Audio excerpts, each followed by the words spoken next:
கடலைப்பருப்பு காசு கொடுத்து வாங்குவோம், இல்லை காட்டில் போய் பிடிங்கி சாப்பிடுவோம். காசு கொடுத்து வாங்கல, காட்டிலையும் பிடிங்கி சாப்பிடல.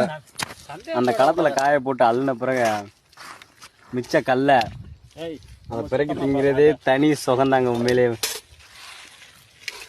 அதெல்லாம் நம்மள மாதிரி கிராமத்தானுக்கு தான் தெரியும் அந்த ருசி சுகம் அந்த இதெல்லாம். சிட்டியில் உங்களுக்கு வேணும்னா சாப்பிட்டூர் கும்பேஸ்வரன் கோயிலுக்கு பின்னாடி வாங்க.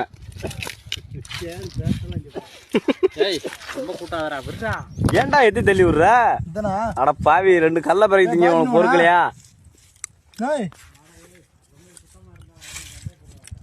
மறந்துடாம லைக் பண்ணுங்க, ஷேர் பண்ணுங்க.